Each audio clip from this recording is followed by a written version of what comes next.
Algunos conceptos previos. Voy a tratar de terminar muy rápidamente. De hecho, les prometo que tengo 4 transparencias, incluyendo esta. Son 4, porque la idea es justamente dejar un espacio grande como para poder hacer un debate sano, unas consultas y darle la utilidad que este tipo de inversión de tiempo que ustedes están haciendo se lo merece, ¿verdad?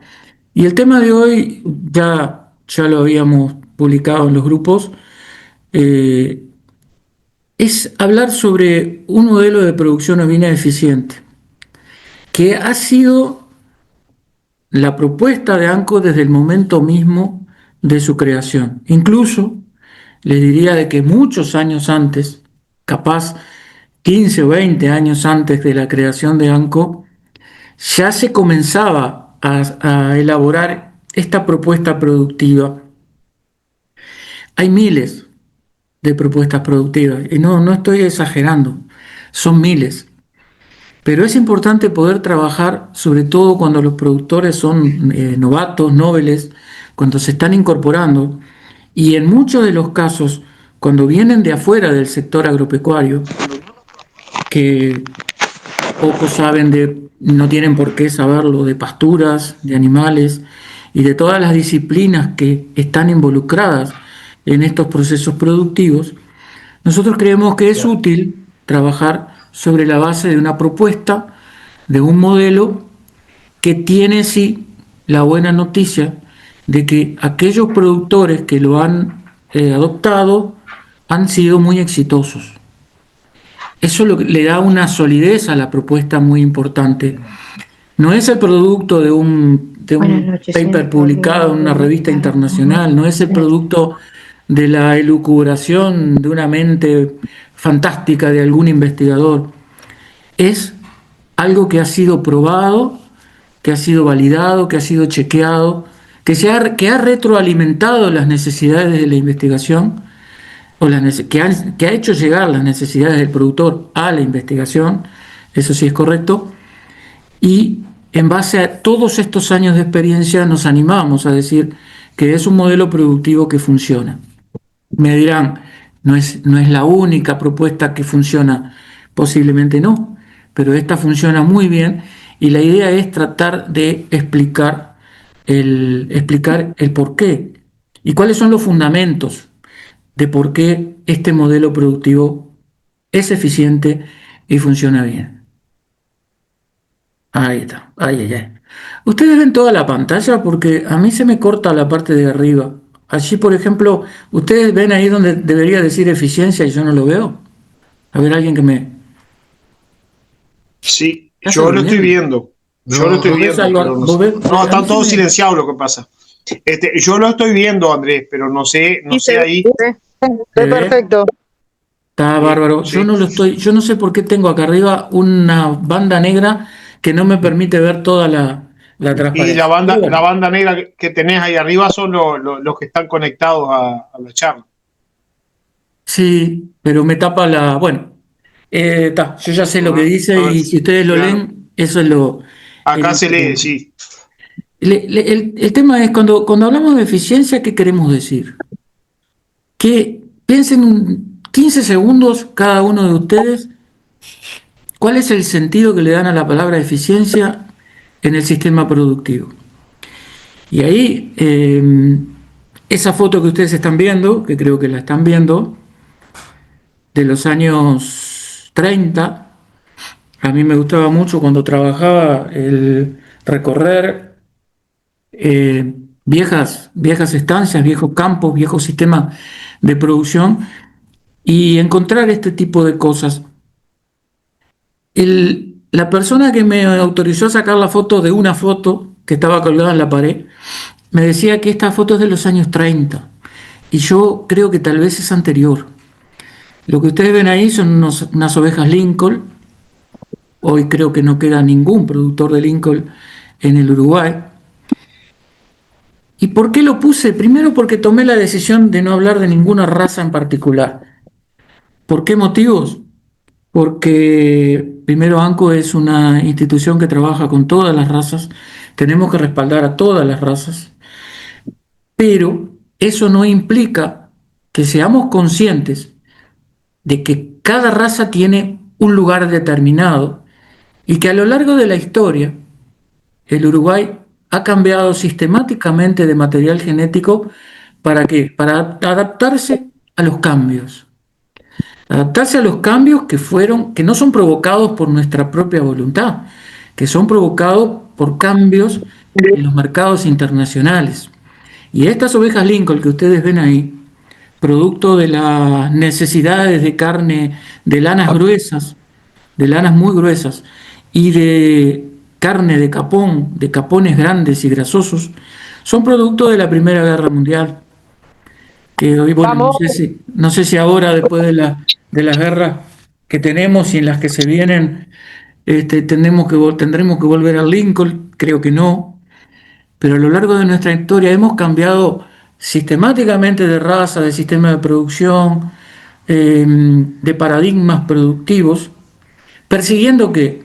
Persiguiendo este concepto, el de la eficiencia, que no es un concepto estático, es un concepto dinámico que se tiene que ir adaptando a las realidades fundamentalmente de los escenarios internacionales. Escenarios en un sentido amplio, no solamente mercado. Porque hurgando un poco en las necesidades de cada uno de nosotros, podríamos decir que seguramente hay un objetivo común en todos los productores, que es maximizar el ingreso del predio.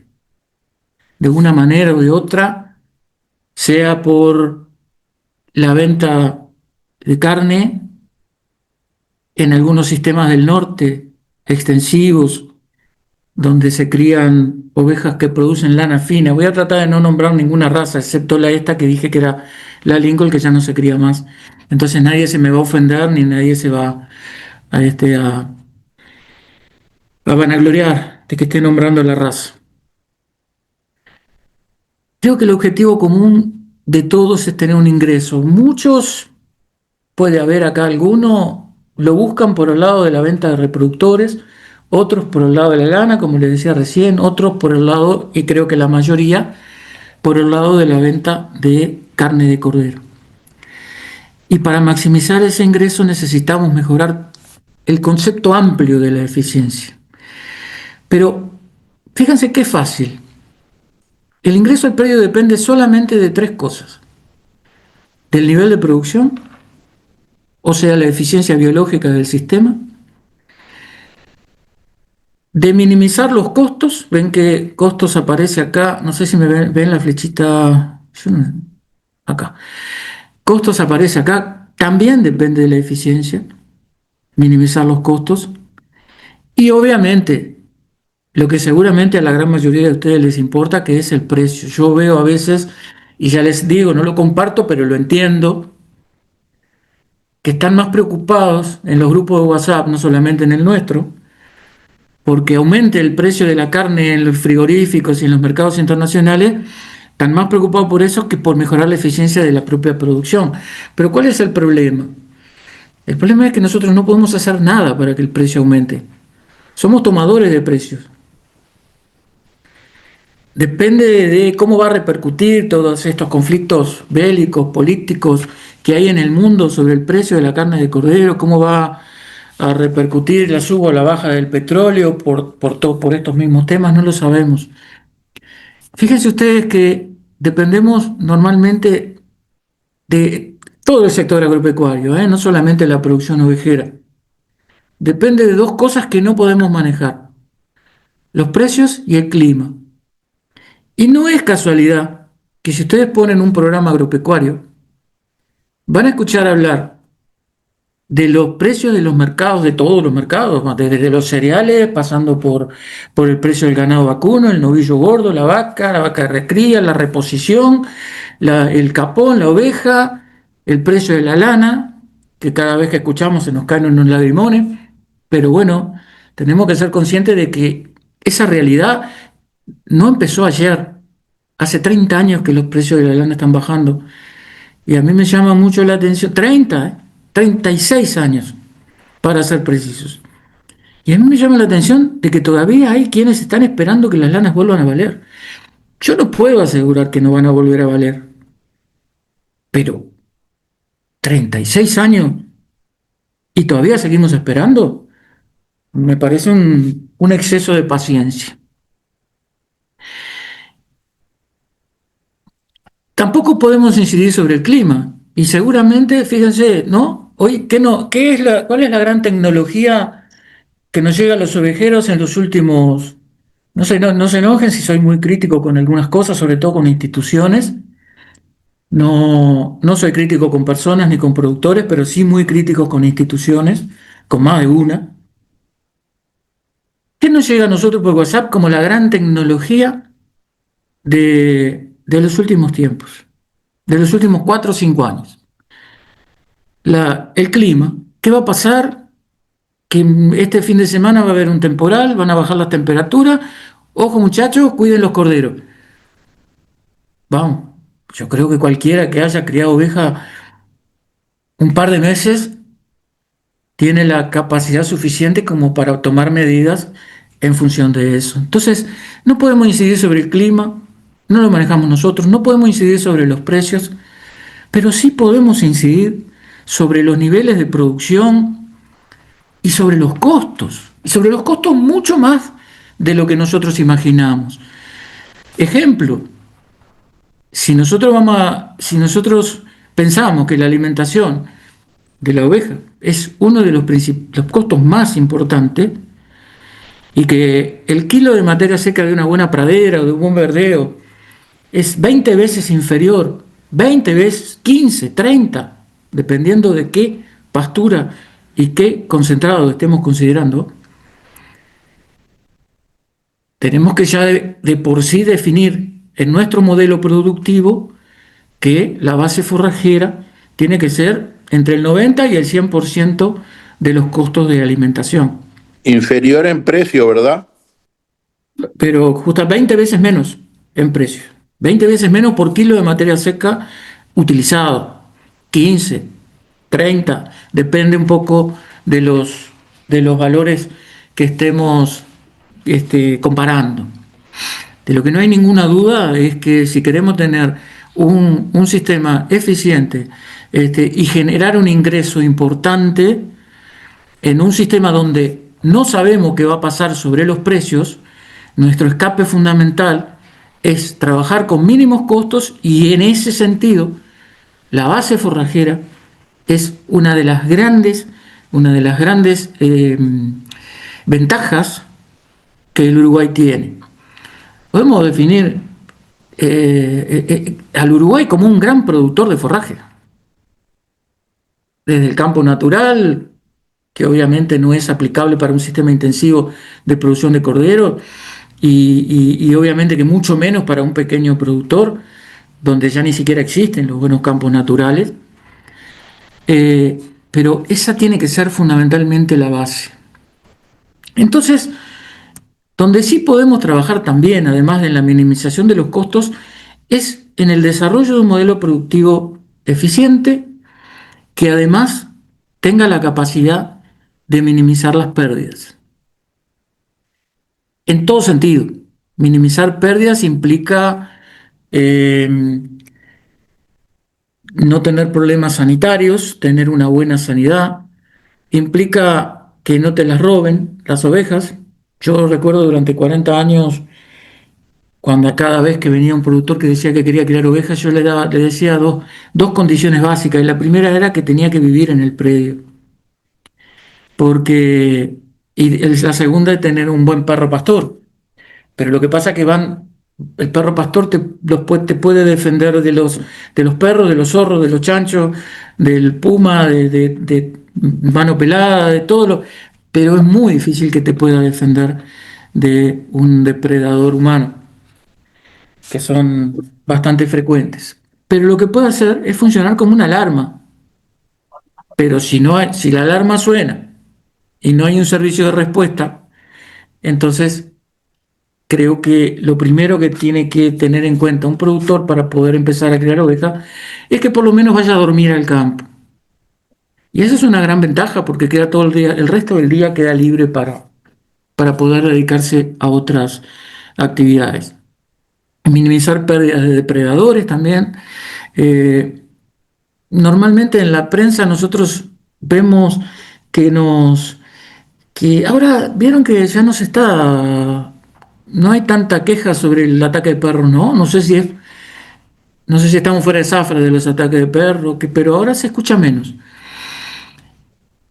Pero el ataque de perros se publicita, aparecen hasta en los noticieros centrales de la televisión, de los canales abiertos, y sin embargo no es el principal causa de pérdida. El principal causa de pérdida en Uruguay es en materia de depredadores me refiero, es el zorro. El problema es que no nos damos cuenta. Decimos, tuvimos una baja aparición, qué mala suerte, qué me habrá pasado, voy a hacer un mejor flashing, voy a, no sé, a darle mejor de comer a las ovejas. Y muchas veces ni siquiera nos dimos cuenta que los zorros nos están llevando una parte importante de los corderos. Esperen que voy a conectar.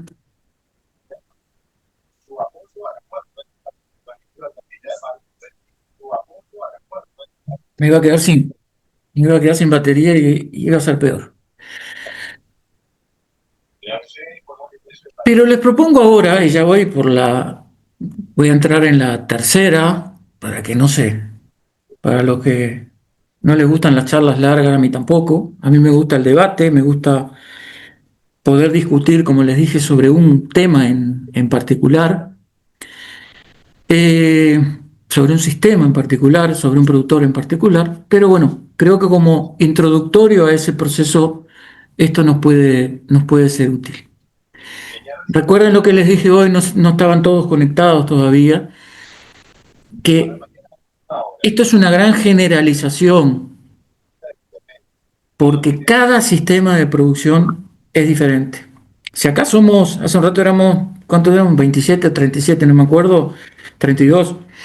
Hace un rato, seguramente tenemos 32 sistemas de producción distintos. Pero a veces las generalizaciones sirven, sobre todo cuando estamos definiendo lo que nos interesa, que es maximizar el ingreso, y para lo cual tenemos que trabajar sobre la base de la eficiencia. Eficiencia productiva, eficiencia económica, minimización de pérdidas. Entonces, nuestro modelo, ¿en qué se basa? ¿Cuál es el concepto central?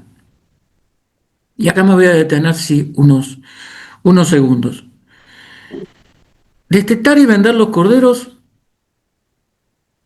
la primera quincena de diciembre, capaz que la cola de parición sobre finales de diciembre o principio de enero. Pero el grueso, sacarlos del sistema los primeros días de diciembre. ¿Y por qué me voy a detener acá? Porque me gustaría que se quedaran con el concepto de por qué. No alcanza con que venga este viejo y les diga, desteten los corderos y véndanlos y sáquenlos del sistema.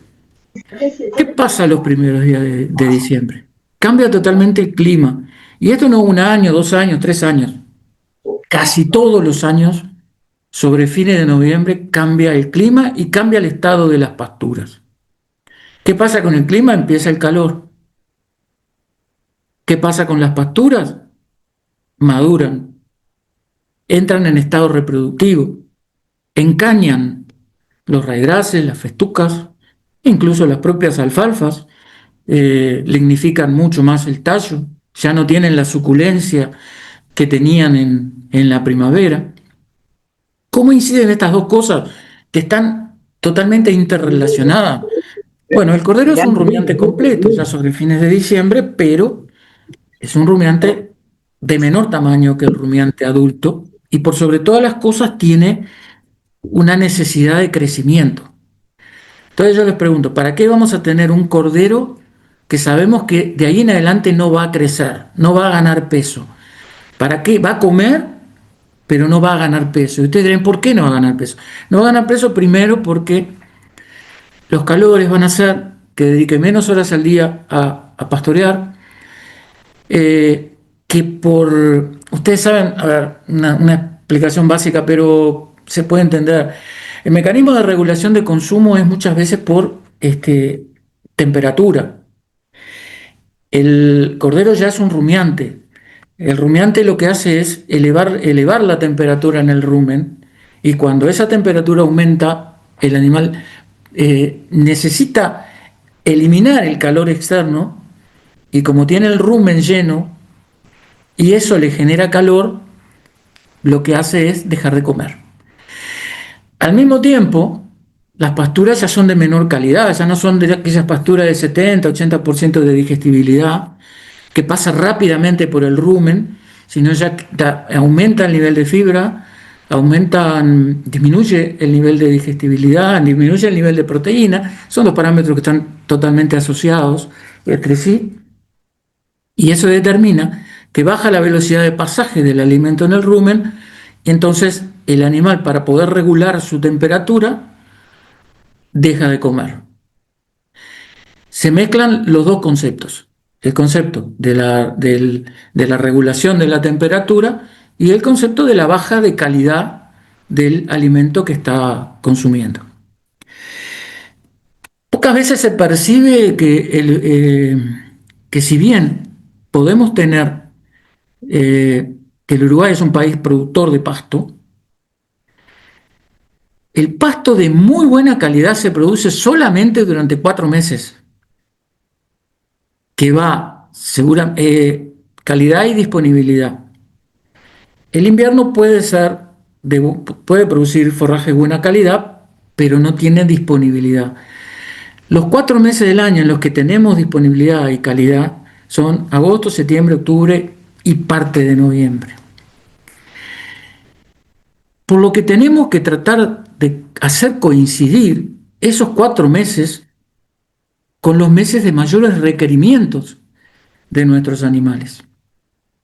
Entonces, el criterio por el cual nosotros el concepto de eficiencia es terminar los corderos, destetarlos y venderlos a primeros días de diciembre, es fundamental seguramente para cualquier productor, para cualquier raza y para cualquier sistema. ¿El tema cuál es? Que para vender un cordero tiene que tener un estado de engrasamiento adecuado para que el consumidor lo compre, y además, obviamente, los resultados económicos no van a ser los mismos si yo vendo un cordero de 40 kilos que si vendo un cordero de 25. Prácticamente el de 25 vale la mitad, el de 40 va a valer el doble. Entonces tenemos que destetar y vender corderos de 35 o 40 kilos y tenerlos prontos antes de que vengan los calores, y tratar de sacarlos.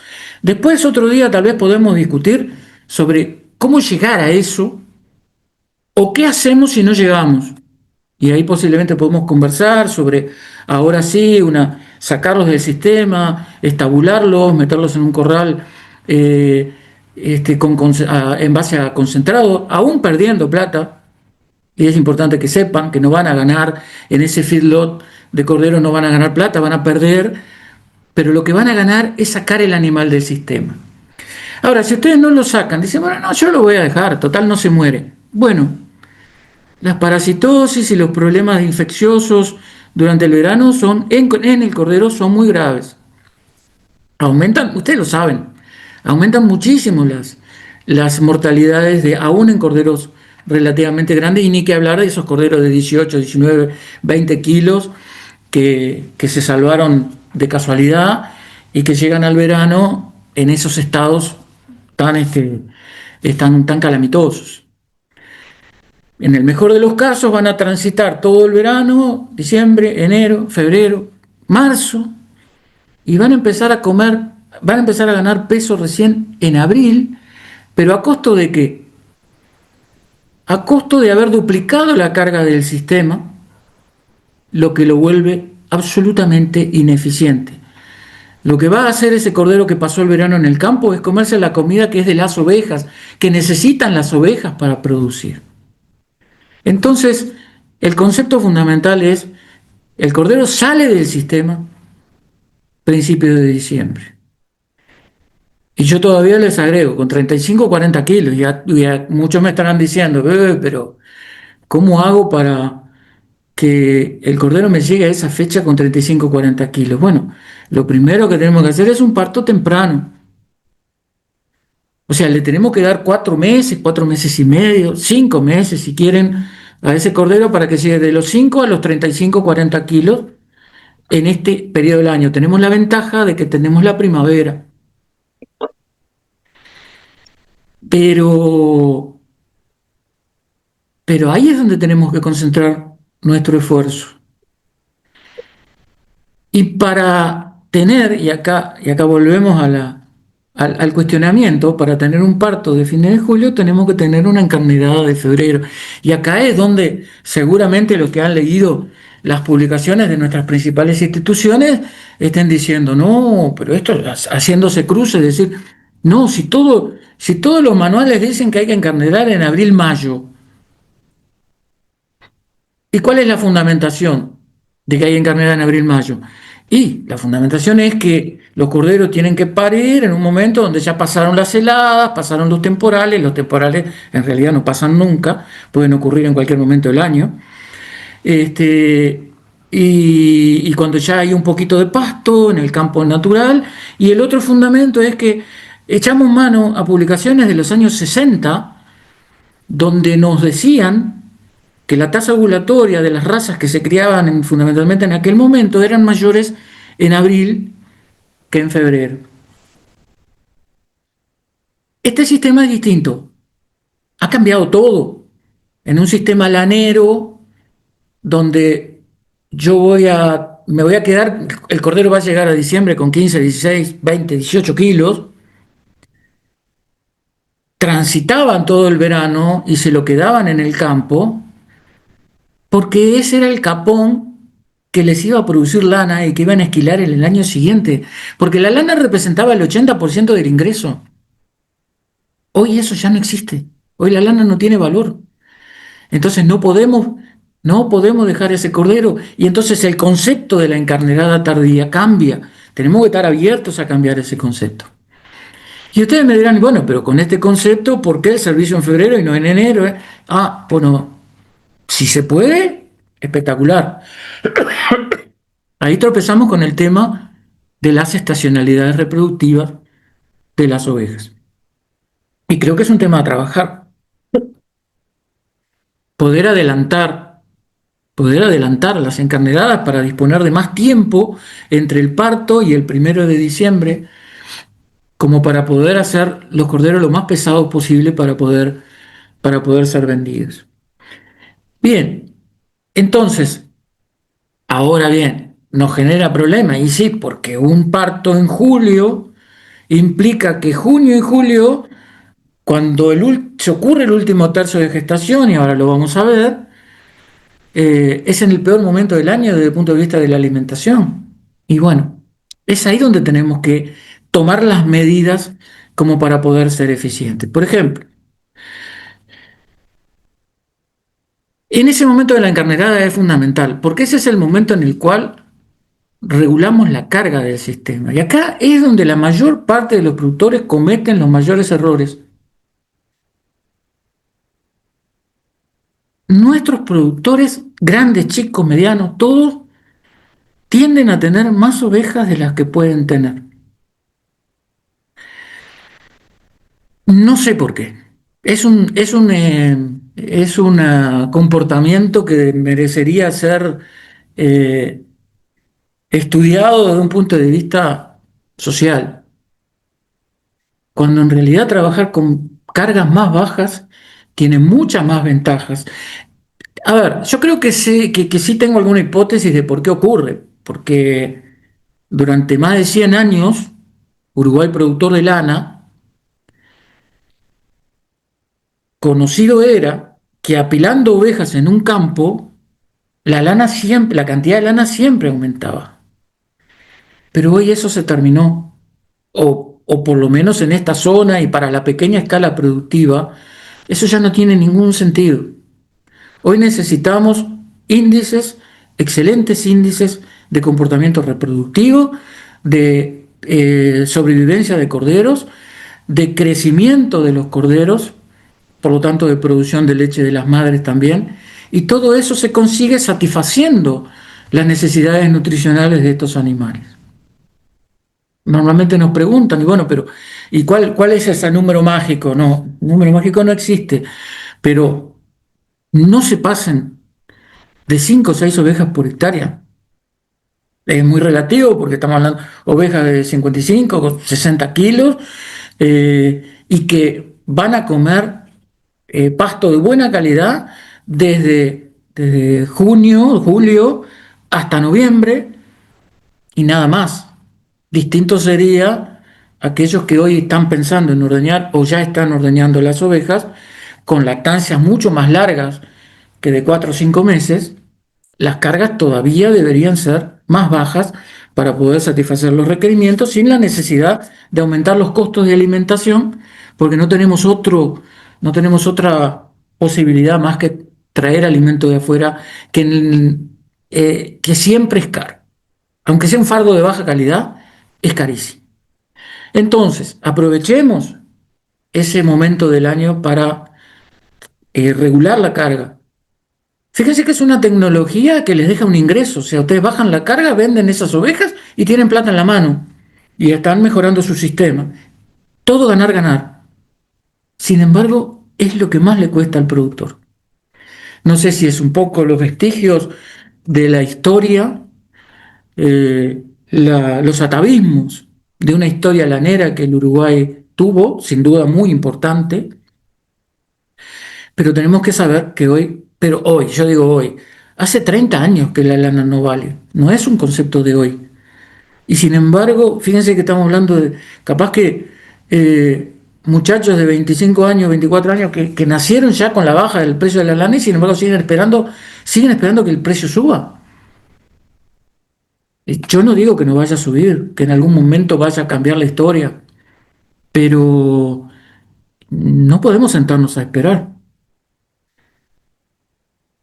En ese momento también vamos a aprovechar para sembrar los verdeos. Fundamental. Avena, raigras. ¿Por qué bien temprano? Para tenerla disponible cuando la necesitamos. ¿Por qué la vamos a necesitar? Porque los verdeos son una fuente de alimento importante en un momento donde en general todas las otras pasturas limitan mucho su crecimiento. Y además, con los verdeos tienen un crecimiento rápido en el otoño que de alguna manera podemos diferir. Evite que se les vuelquen, por supuesto, con algún pastoreo controlado, pero el grueso de esos verdeos, y ojo, no se tienten en comerlos fuera de momento. Acuérdense que el último tercio de gestación siempre viene y es fundamental. Pero yo diría que prácticamente el mismo día que echan los carneros, tienen que estar sembrando los verdeos. Y con eso se garantizan que el último tercio de gestación, como ustedes ven acá, que el último tercio de gestación van a tener esta disponibilidad de forraje. ¿Qué más tienen que hacer? O que en este momento el famoso y siempre bien ponderado, demasiado ponderado flashing, ¿no? Que es muy discutible, no que si yo aumento la cantidad de proteína en la dieta en ese momento la tasa ovulatoria aumenta. No, eso no es discutible. Eso es un resultado que se conoce y que la ciencia avala. El problema es cómo se aplica o cómo podemos aplicarlo. Podemos, por ejemplo, aumentar. Si los animales ya vienen bien comidos, no van a tener efecto de flashing. El flashing se da cuando los animales vienen mal comidos y entonces ahí le dan un repechaje en la alimentación, pero no es tampoco comida por comida, sino que es la cantidad de proteína que los animales están ingiriendo en el momento mismo que la oveja va a ovular.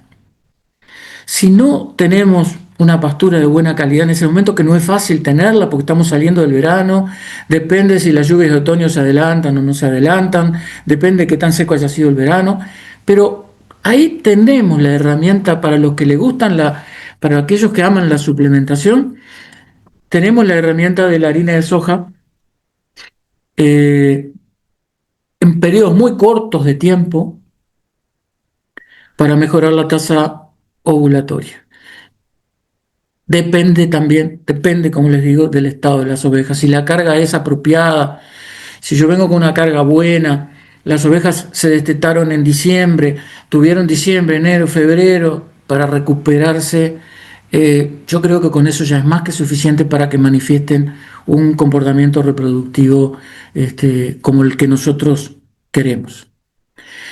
Bueno, echamos los carneros, inseminamos, lo que quieran hacer. Yo no le veo ventaja a la inseminación, excepto que no sea en una cabaña y para la utilización de carneros muy caros o muy buenos. Aprovechamos también para desparasitar y para dar la dosis semestral de clostridiosis. De ahí nos vamos al otoño, donde sembramos las pasturas que son las que nos van a dar de comer durante toda la lactancia, ¿no? Obviamente estas son pasturas que no son anuales, pero todos los años tenemos que sembrar un pedacito para tener un esquema forrajero equilibrado. Alfalfa, trébol blanco, trébol rojo, muchas veces, sobre todo los que están ordeñando y entonces ya no se les termina el problema en diciembre, en enero, la utilización de achicoria y rojo, por ejemplo, para extender el periodo de crecimiento de pastura de alta calidad, pero solamente en esos casos.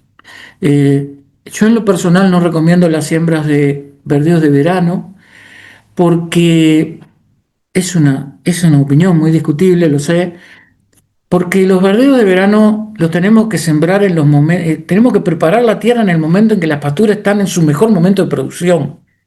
O sea, tenemos que preparar la tierra en septiembre, octubre, cuando las praderas están así. Entonces, ¿qué nos pasa? No, vamos a esperar. No, vamos a esperar para preparar la tierra. Vamos a esperar para preparar la tierra. Terminamos preparando la tierra a fines de noviembre, sembramos en diciembre, vino una seca y no se implantó el verdeo de verano. Me refiero a Sudán Gras, sorgo, etcétera. Hay varios. Moa. Andrés, disculpa Sí, un bocadillo nomás. Porque es tal cual lo que vos decís, así aprovechás a cebarte un matecito. dale, me tomo más. No, es tal cual lo que decís, muchas veces los productores, no me pregunten por qué, pero están como empecinados en hacer un área de verdeo de verano. Yo personalmente muchas veces lo que comento es solamente para sostener carga, ¿no? En algún momento puntual, pero es bien como vos decís, si, a no ser que sea un área que no esté utilizada o algo por el estilo, en realidad lo que estamos haciendo es romper para hacer algo que en realidad, si nos ponemos a pensar, algo que vos bien lo dijiste en el comienzo, es como que el pie en el acelerador en los meses de estivales no tiene sentido, porque ahí es No donde tiene sentido. ahí es donde nosotros vamos a bajar brutalmente los requerimientos de las ovejas. Entonces, Sí. más vale hacer bien y temprano, porque muchas veces también el hecho de hacer verdeos de verano lo que hace es que generalmente después terminamos haciendo tarde la pradera, no sé si me explico. Entonces, Sí. conlleva todo un mecanismo que después se desregula todo, ¿no? Digo, no quiere decir que no se pueda hacer, sino que habría que hacerlo, eventualmente, si se va a hacer, habría que hacerlo con cierto pensamiento, ¿no? Digo, porque generalmente lo que pasa es eso, después el verdeo no se termina de utilizar del todo o se siembra tarde la pradera, ¿no? Simplemente quería comentar eso. No, y como complemento de lo que tú decís, Diego, que además lo has vivido supongo que en cada uno de los predios que estuviste, en los que estuviste haciendo extensión, es el hecho de que el 1 de noviembre los requerimientos de la oveja bajan a la cuarta parte. O sea, y tienen requerimientos de una oveja lactante que está dando 3 4 litros de leche y bajan a una oveja de mantenimiento. Entonces, desde diciembre, si somos capaces de destetar desde diciembre, enero y febrero, con muy poca comida, agua, sombra y comida que no tiene por qué ser tampoco de gran calidad, con pequeñas ganancias de peso, de todas maneras podemos llegar a tener muy buen estado de las ovejas en el momento de la encarnerada. Entonces, y es momento para, introduce lo que tú comentabas, que este sistema, por más intensivo que sea, la eficiencia la mantiene sin necesidad de que todo el año las ovejas estén comiendo bien. ¿Qué diferencia con respecto a una invernada de novillo, por ejemplo, que tienen que ganar peso todos los días, todos los días, todos los días? Acá podemos decir, bueno, necesitamos que a partir de julio a noviembre, las ovejas estén comiendo bien y además, y ahí entra el concepto de eficiencia, se están elevando capaz que 4 veces los requerimientos, pero en el momento en el cual la producción de forraje se multiplica por 3 o por 4, que en ese momento es la primavera. Eso creo que es la forma inteligente de producir en un clima bastante complicado como es el nuestro. Y ahí ustedes tienen eso, ¿verdad? Enero y febrero la oveja pasa seca. Ahí le podemos dar pasturas de calidad media o baja, puede ser campo natural, como ven acá en la foto, puede ser una pradera vieja, puede ser algún rastrojo, todos los campos tienen algún bajo, algún monte de eucalipto, que tienen pastura que no pueden laborear y por lo tanto, acá es donde, bueno, o bien sacrificamos un pedazo de una buena pastura, o bien una harina de soja bien suministrada. Volvemos a bajar los requerimientos en los primeros. No quiere decir que la oveja pierda peso, porque, y esto no lo digo gratuitamente, cuando yo estudiaba, por allá por los años 30, en el Neandertal, nos decían que la oveja podía perder hasta un 5% de peso vivo durante el primer y segundo tercio de gestación. Bueno, no es así. No es así, porque ahí empieza el sufrimiento fetal, empiezan un montón de cosas que repercuten en el comportamiento reproductivo, en el peso del cordero. La placenta, acuérdense que la placenta del cordero, pertenece al cordero, la placenta, crece hasta la mitad de la gestación y de la mitad en adelante la placenta no crece más. Y la placenta es el espacio que va a tener el cordero para desarrollarse. Entonces, no necesita grandes cantidades, ni en calidad ni en cantidad, pero sí no perder peso, por lo menos. Bueno, acá esto es fundamental por muchos motivos. Pero acá volvemos a tener 2 cosas para hacer, 2 deberes. La esquila preparto. Alguien me preguntaba, creo que era en una radio, ¿qué opinaba de la esquila preparto? Bueno, yo lo recomiendo. Tal vez no por todo lo que dice la bibliografía, que el tamaño de la placenta, que el tamaño del cordero. Yo recomiendo la esquila preparto porque desestresás a la oveja del peso que lleva encima en el momento en que más necesita estar desestresada. Yo siempre pregunto, cuando ustedes ven una oveja caída en el campo, ¿está con el vellón completo o está recién esquilada? Siempre una oveja caída en el campo está con el vellón completo. ¿Y qué es lo que pasa? Tiene arriba 3,5 kilos, 4 kilos, 5 kilos de lana, que se le moja con el temporal, con la lluvia, pasa a tener 10 kilos arriba, que no se seca rápidamente, pasa una semana en ese estado o más, siempre y cuando no le llueva de vuelta, y eso genera un estrés muy grande para el animal. Después, todo lo demás, si el efecto es sobre el tamaño de la placenta, si es sobre que la oveja consume más o consume menos, yo creo que ese que yo les digo ya es argumento suficiente como para así hacer esquila preparto. Pero no es lo único, también tenemos que hacer ecografía.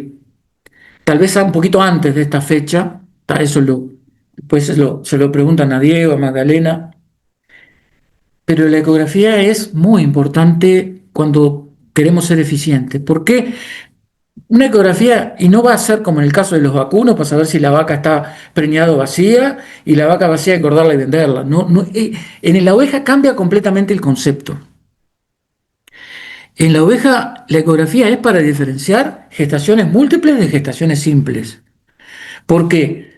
Porque las gestaciones múltiples traen acarreada una serie de cosas complicadas. Dos corderos desarrollándose en el útero de la madre, en el vientre de la madre, reducen el tamaño del rumen y faltando 2 o 3 semanas antes del parto, la oveja prácticamente se vuelve monogástrico, porque no tiene capacidad ruminal como para procesar la fibra. ¿Y esto qué implica? Que la alimentación en esas últimas 2 o 3 semanas tiene que ser de muy buena calidad para que la tasa de pasaje se incremente y pueda satisfacer los requerimientos nutricionales, pero fundamentalmente, y lo voy a decir en criollo, bajar el calostro antes del parto. Porque si no bajan el calostro antes del parto, el cordero no se va a inmunizar y no va a sobrevivir.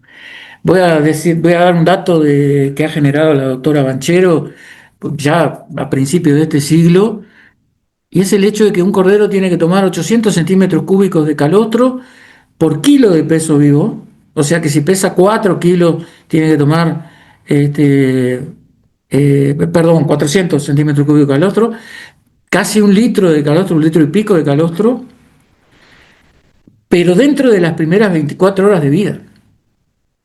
Porque después el intestino se impermeabiliza al pasaje de las inmunoglobulinas y ya no se inmuniza. Y eso se logra, la bajada del calostro depende de que la oveja esté satisfecha en los requerimientos nutricionales, esto es calidad de la dieta en las semanas previas al parto. Pero esta problemática, que es básicamente de las melliceras, por el contrario, si nosotros a una oveja de razas prolíficas, de un biotipo maternal, perdón, retiro lo de la prolífica, a un biotipo maternal la alimentamos muy bien y tiene un solo cordero, seguramente una oveja que se va a atracar al parto, le va a dar un cordero de 6,5 kilos, 7 kilos y se va a atracar. Entonces no es solamente para saber si está preñada o vacía, no es solamente para apartar las melliceras, es también para controlar la alimentación de aquellas ovejas que tienen gestaciones únicas. Y es muy importante para la eficiencia, que es lo que estamos hablando hoy del sistema de producción, es muy importante que tengamos mellizos, pero que a su vez esos mellizos lleguen a pesar 35 kilos, 40 kilos después, en principio de diciembre. Y ustedes dirán, eso es imposible. Bueno, un cordero para crecer, para engordar 1 kilo necesita tomar 5 litros de leche.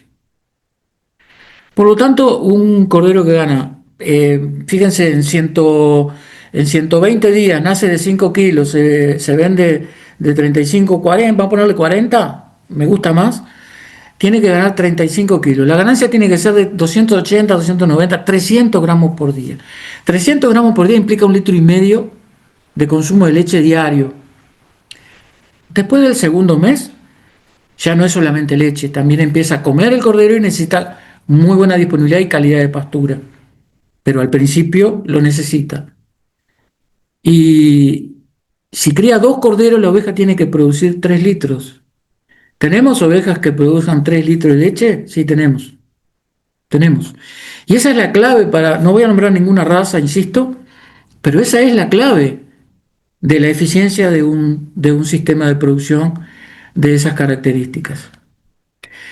La mansedumbre, la sobrevivencia de los corderos, la habilidad materna, la producción de leche, son elementos fundamentales para que este modelo sea viable.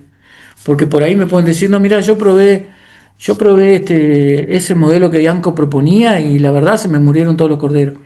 Bueno, pero ¿con qué raza? Y bueno, tiene que tener ciertas aptitudes porque cada raza tiene su lugar. Este modelo con merino fino no creo que funcione. Por decir una raza, dije que no iba a nombrar ninguna, pero por decir una raza muy exitosa y que tiene su lugar, un nicho productivo muy importante en nuestro país. Aprovechamos también allí ese momento para desparasitar y volver a repetir la vacunación contra clostridiosis. Última transparencia, o penúltima, pero bueno, la última es nada más que una foto. Tenemos entonces que, para ser eficientes, y ya que no podemos modificar el precio y no podemos modificar el clima, lo que sí podemos, para ser eficientes, tenemos que sacar la mayor cantidad de corderos posibles con la menor cantidad de ovejas posibles. ¿Qué tenemos que cambiar? La raza que les puse ahí abajo es el que me la adivine, le doy un premio, es indescifrable totalmente, la elegí especialmente para eso. porque no es una raza, es una cruz. ¿Cómo hacemos para vender muchos corderos en el mayor peso posible y sacarlos del sistema el 1 de diciembre? Bueno, tenemos tres elementos. El material genético con aptitud maternal, una base forrajera intensiva que por lo menos nos permita dar una muy buena alimentación durante 5 meses, 6 meses al año. Fíjese qué poco le estamos pidiendo al sistema y la importancia que tiene cumplir a rajatabla con los momentos de implantación, la fecha de preparación de suelo. Yo sé que me van a decir, a mí no me vienen a trabajar la tierra cuando yo sé que tienen que venir, vienen después. Bueno, pero seguramente ahí sí hay que buscar la manera social de encontrarle una solución a esos problemas, pero las posturas son esenciales. El cordero es una masa de proteína. ¿Es así? ¿Qué es la carne? Proteína. ¿Qué nos dicen los nutricionistas? Cuando necesitas proteína, tenés que comer carne, tomar leche, bueno, todos productos animales. Y si el cordero es una masa de proteína, ¿qué tiene que consumir la madre y qué tiene que consumir el cordero? Proteína. ¿Cuáles son las pasturas que producen proteína? Básicamente la leguminosa, la alfalfa, el trébol rojo, el trébol blanco, el lotus.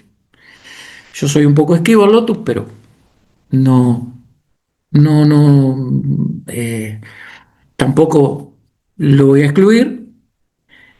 Y las pasturas de invierno que absorben el nitrógeno del suelo que mineralizó el verano, como por ejemplo el ryegrass, las avenas, ¿sí? Aunque pierden rápidamente, las avenas pierden rápidamente su calidad hacia la primavera y los ryegrasses cuando encañan no solamente pierden calidad, sino que los ryegrasses haploides, la oveja ya no los come cuando encañan, directamente no los comen, le pasan por al lado. Los diploides sí, les comen la caña. Yo no sé por qué, nunca pude descifrar por qué, pero eso es así. Y por supuesto que la sanidad, para minimizar pérdidas. Los problemas de clostridiosis, los problemas parasitarios, infecciones que aparecen cuando trabajamos en sistemas intensivos, sobre todo cuando encerramos durante la noche y se producen los contagios, bueno, hay que estar muy atento a esos sistemas. Y el tema más vidrioso de todo, el material genético. Y prometí que no iba a nombrar ninguna raza y no lo voy a hacer. ¿Cómo tiene, para adaptarse a este sistema, qué aptitudes productivas tiene que tener ese material genético? Y acá otra vez me voy a detener unos segundos. Primero, precocidad sexual. El 100% de las corderas tienen que llegar a marzo, abril en pubertad, o sea, en etapa reproductiva. O sea que con 6, 7, 8 meses de vida tienen que entrar en celo y preñarse. ¿Por qué? Porque si no lo hacen, van a pasar todo el resto del año comiendo sin producir nada. Y ustedes me van a decir, no, pero si antes se encarneraba a los 2 años, a los 4 dientes, se encarneraba por primera vez una borrega. Bueno, pero esa borrega estaba produciendo lana, que era el 80% del ingreso del predio. Hoy ya eso no es así. Hoy la lana no tiene ningún valor y no podemos tener un animal comiendo un año entero en el predio sin producir. Por lo tanto, no hay muchas razas que sean precoces. Todas en general tienen un cierto porcentaje de corderas que se alzan y que quedan preñadas, pero muy dependiente de un estado espectacular. Sin embargo, hay algunos biotipos que yo les aseguro que no lo hagan, pero con 25 o 30 kilos se están alzando. No encarneran con 25 o 30 kilos, pero quiero decir, ya tienen actividad reproductiva, aunque no estén pesando 45 o 50 kilos. Entonces, el biotipo que ustedes elijan tiene que tener precocidad sexual. Si no, está bajando muchísimo la eficiencia. Tienen un 20-25% de sus animales que no les está produciendo, pero que está comiendo el pasto que ustedes sembraron, que ustedes invirtieron. Ténganlo en cuenta. Segundo concepto, ovulaciones múltiples. Animales que tienen que tener, no les digo trillizos, Pero siempre, cuando aumentamos el porcentaje de mellizos, aparecen los trillizos. Si no los quieren criar los trillizos con la oveja, hay ovejas que los pueden criar, hay ovejas que los pueden criar.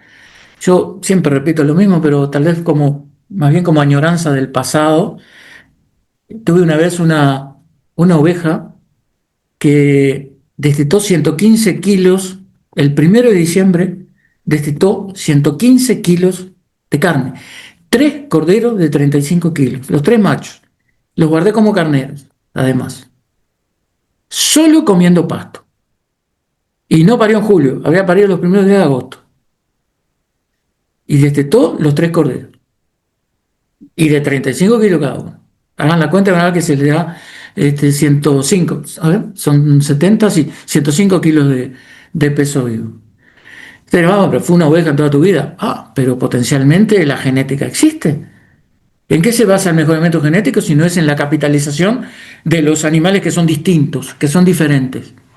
En la elección y en la multiplicación de esos animales.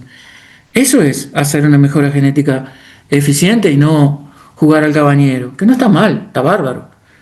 Pero no siempre eso repercute en la eficiencia del sistema y por lo tanto en los ingresos del productor. Y tercero, lo veíamos recién, si para criar 2 corderos de 5 a 40 kilos necesitamos prácticamente una ganancia de peso de cada uno de los 2 corderos de 300 y pico de gramos, y para eso necesitamos 1,5 litros de leche para cada uno, para que el sistema funcione, la producción de leche se hace fundamental para poder llegar con mellizos a estos niveles de eficiencia. ¿Por qué es más eficiente una oveja que desteta dos corderos de 35 que una que desteta uno de 40? Y porque los costos de mantenimiento de esa oveja es lo mismo, son los mismos, pero una destetó 70 y la otra 40. Entonces es más eficiente. ¿Y qué otra cosa podemos hacer para mejorar la eficiencia del sistema? Cruzamientos terminales, que lo que van a contribuir es a mejorar la velocidad de crecimiento. Acá no van a poder, miren, acá no identifican la raza, si quieren se las digo, lo sé por el color de la caravana.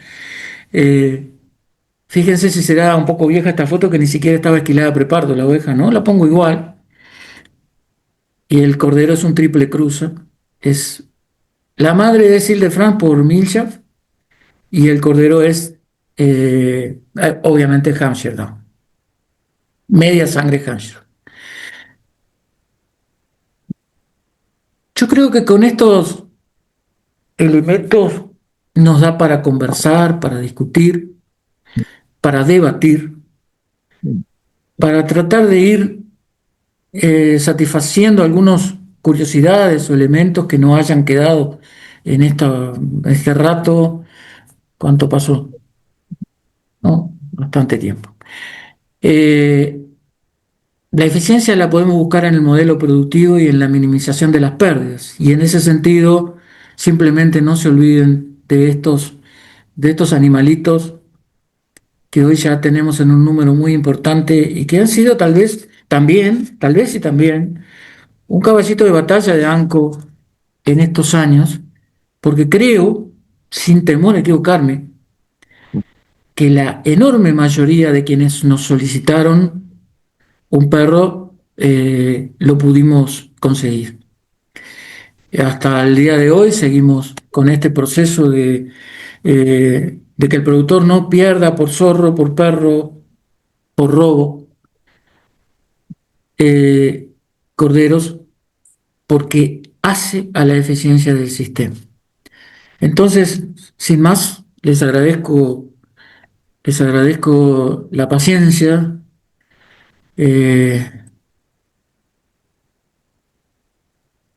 Y abrimos.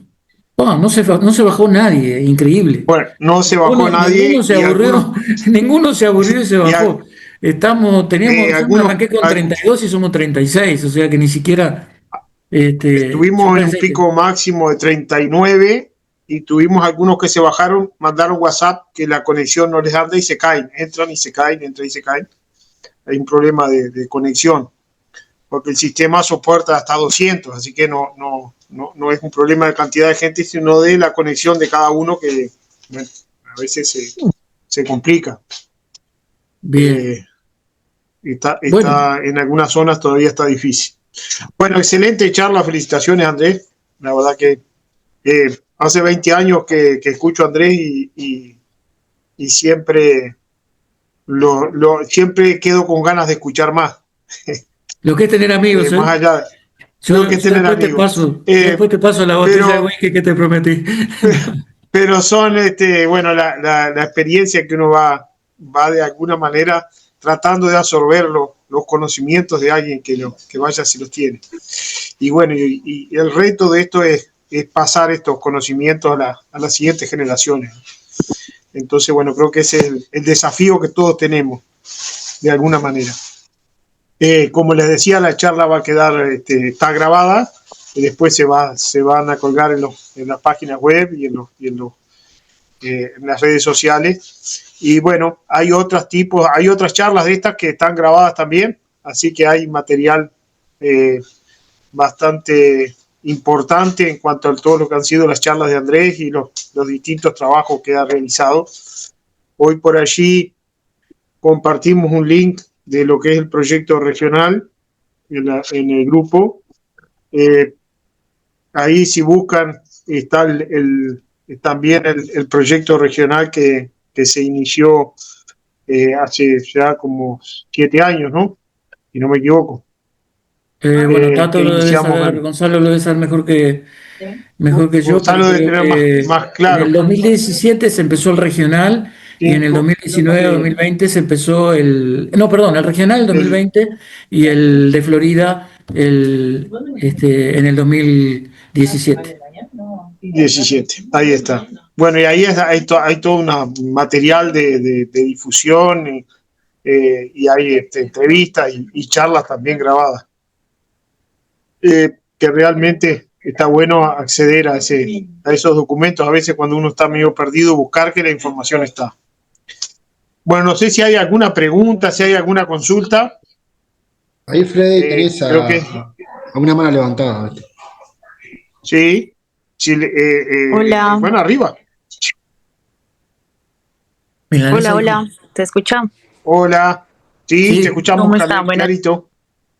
Bueno, no, primero agradecerle a Andrés y a toda la organización por este espacio, ¿no? Que es muy importante para todos los sectores, tanto los que llevamos unos años criando para actualizarnos, tanto para los que están iniciando y se están formando.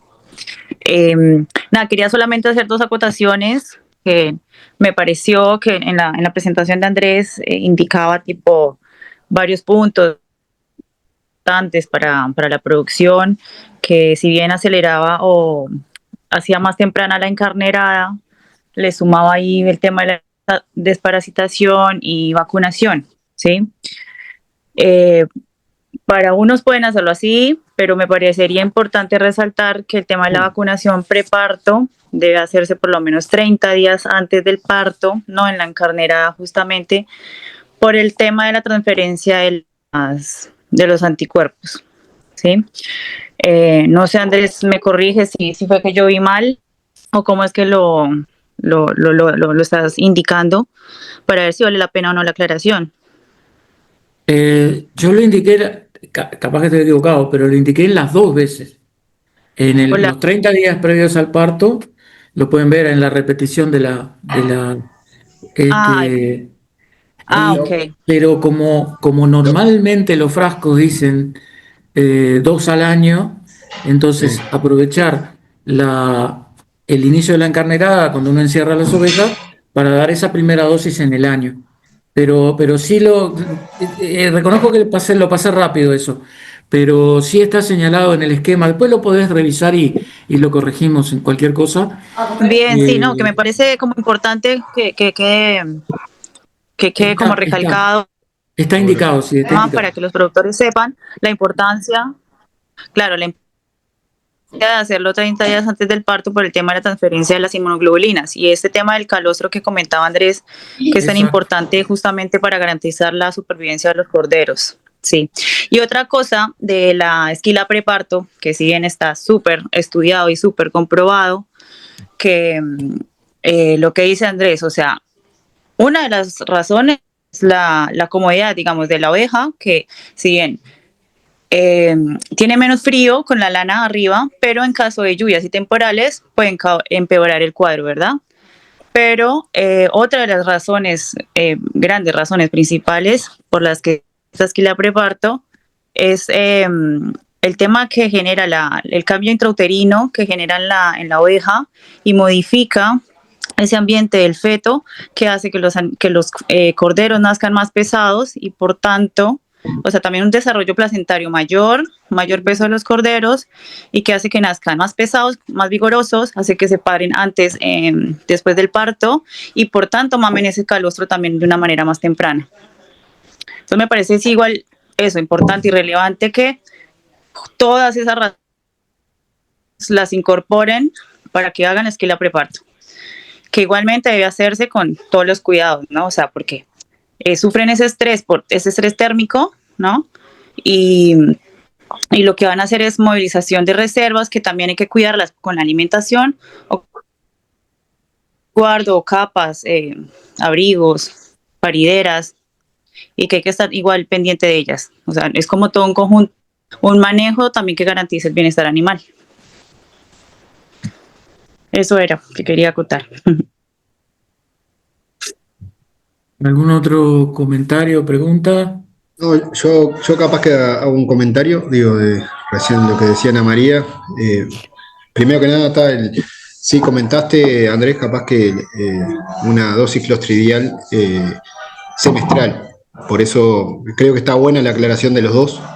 Generalmente algunos de nosotros lo hacemos más bien en el último tercio de gestación o 30 días previo al parto, como bien decía Ana María, pero está bueno también a veces pensar en una doble dosis, o sea, una dosis semestral, creo que está bueno.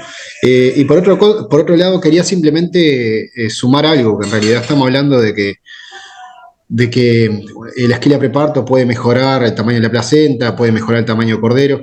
La esquila preparto lo que fomenta es un aumento del consumo, ¿no? Creo que lo más importante acá es tener presente eso.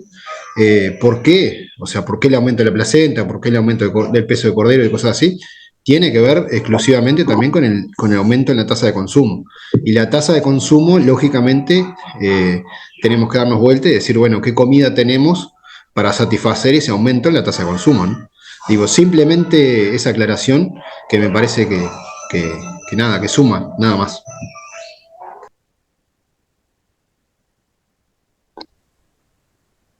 Bueno, más comentarios o preguntas, pero no la agotamos, no se agota en esto, ¿no? Queda todas aquellas eh, opiniones o consultas que tengan se pueden seguir haciendo en el grupo o en forma privada. Es la tercera vez creo que digo que yo prefiero trabajar siempre sobre un predio en particular, con las características de ese predio, que en un concepto tan genérico, pero bueno, es un punto de partida para quienes quieren iniciarse o incorporar algunos conceptos en el manejo. Excelente, Andrés. Muchísimas gracias por la charla. Yo tengo una consulta, una duda más que consulta, que me surge del tema de calostro cuando explicabas lo de la alimentación en el ciclo del embarazo, perdón.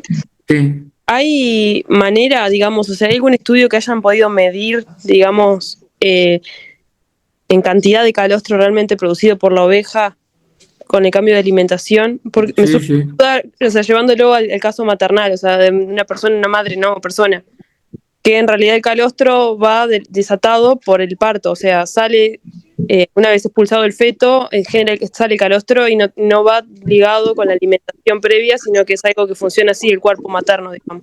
No es así, ¿sabes que no es así, Romina? Sabés que sí depende de la alimentación. Y a ver, te explico por qué. Sabés que después haceme acordar por privado, yo te mando los trabajos. El tema funciona, no quise, a ver, no quise explicarlo en la charla porque es un poco como medio, como medio complejo, ¿verdad? Bien. ¿Qué es lo que pasa? La oveja no es después del parto que se empieza a generar el calostro, es antes. Para que la leche se sintetice, para que se tienen que sintetizar todos los componentes de la leche, del calostro en este caso. Mientras hay progesterona, que tú sabes es la hormona de la gestación, lo que mantiene la gestación, no se sintetiza lactosa a nivel de la glándula mamaria, a nivel de los alvéolos, ¿tá? Mientras hay progesterona no hay lactosa, si no hay lactosa no hay leche.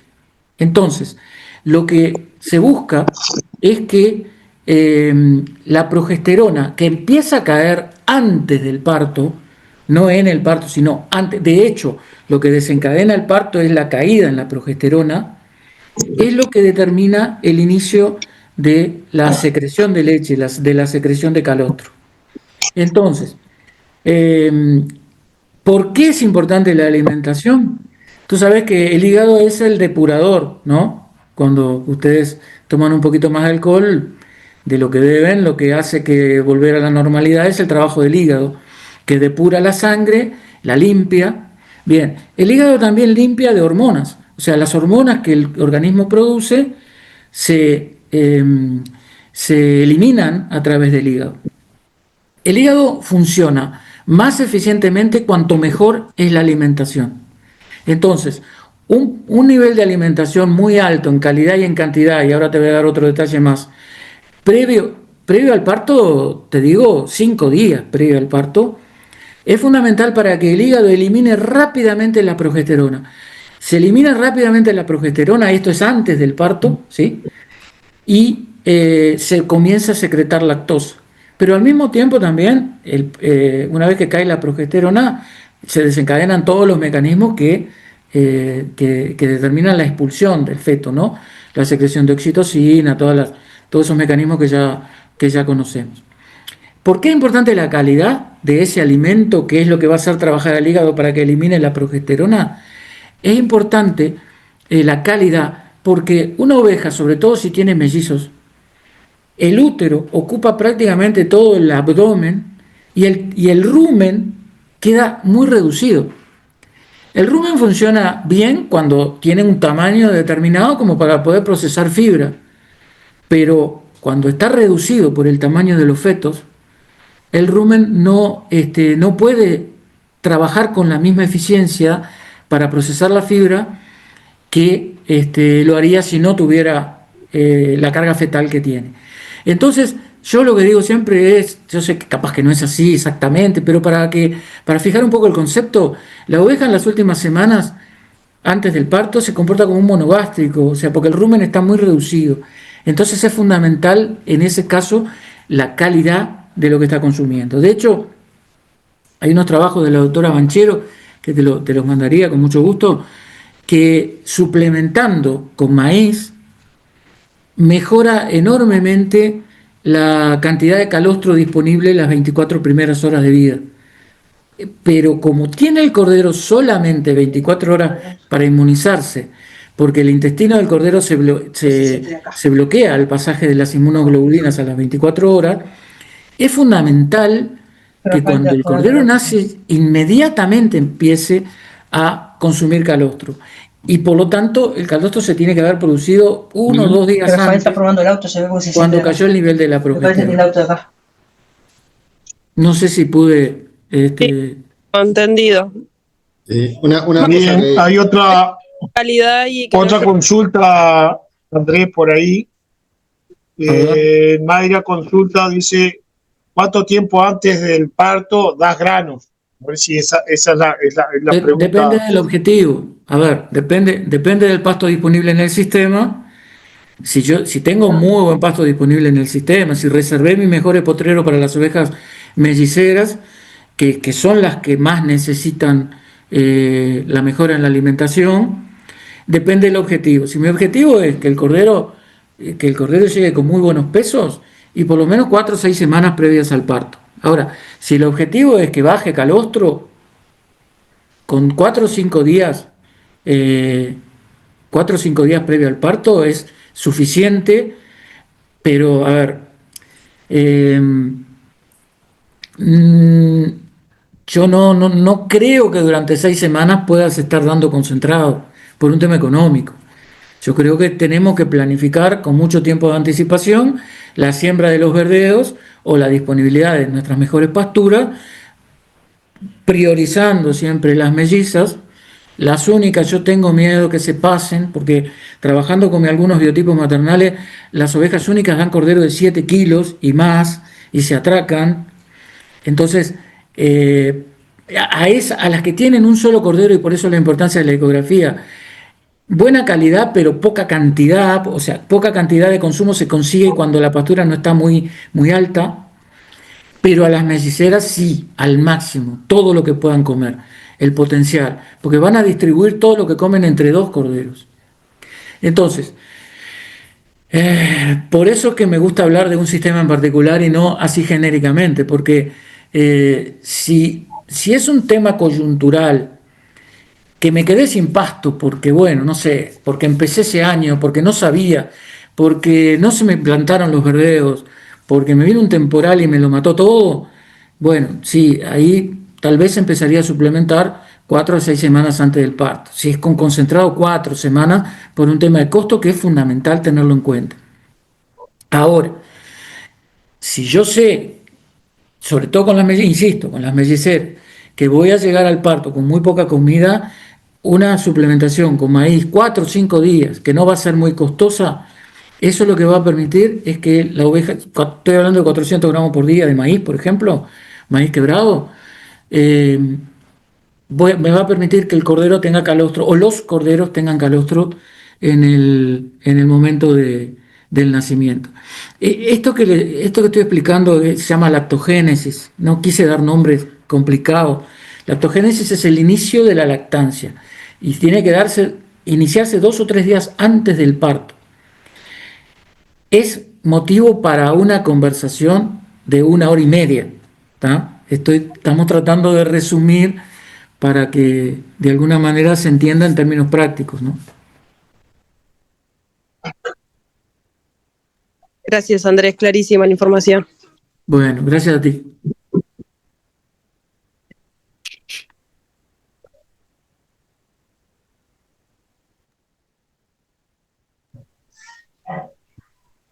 Capaz que Felicito de que, bueno, que otras consultas.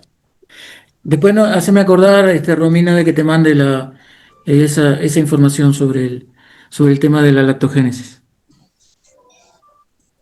Capaz que mientras a alguno le surge alguna pregunta, simplemente anoté un par de observaciones como para complementar nomás.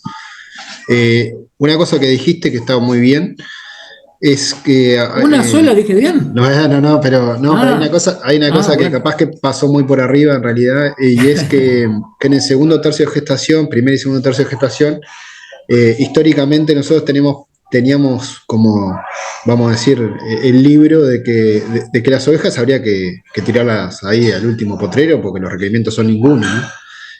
Si bien eso es relativo, vos comentaste que no puede tener pérdida de peso. Yo quería hacer un pequeño parate ahí, decir, nos ha pasado generalmente, eso se da en el otoño, principio de invierno. En general, no hemos tenido mayores inconvenientes porque generalmente las pasturas hasta ahí venimos más o menos bien, no sé si me explico, pero también a veces nos ha pasado en predios chicos que cuando nosotros hacemos, vamos a decir, tenemos cerrados potreros para hacer mejoramiento, nos agotamos un poco el campo natural que tenemos, vamos a decir, y cuando estamos pisando el invierno, que estamos en ese segundo tercio de gestación, una cosa así, en algunos momentos nos hemos encontrado con algún problemita, siempre y cuando no hagamos las previsiones que vos dijiste de lo que son los verdeos en tiempo y forma, ¿no? No sé si me explico. Yo me he topado con esa realidad en muchos predios en los cuales es como que está todo bien, el segundo tercio lo estamos pasando bien, llegamos al tercer tercio, pero en algunos casos peludeamos un poquito. Va a depender, creo yo, como bien vos dijiste hoy, del área de avenas que tengamos, de algún verdeo de raigras temprano, y eso me parece que es importante porque a la hora de planificar, ya te digo, en muchas oportunidades he tenido esos inconvenientes, principalmente por lo que mencionabas hoy también, de que a veces no se hacen las cosas en tiempo y forma y después peludeamos un poco. Y creo que para mí la alimentación en el segundo tercio de gestación, último, al final de ese segundo tercio, es bastante más relevante de lo que creo que muchas veces históricamente pensábamos, ¿no? Eso quería comentar. Después otro comentario que me parecía interesante. Tú planificaste en ese esquema que siempre me gusta verlo, porque me parece que es bien gráfico, las encarneradas de febrero, ¿no? Puntualmente, esto como un comentario nomás. Este año me topé con algunas realidades de, de que hay, en algunos casos, en este año puntual, el año pasado no tanto, pero este año puntual, se atrasaron un poco los celos, ¿viste? Hemos tenido algunos celos fin de febrero y hasta comienzo de marzo. Quería comentarlo porque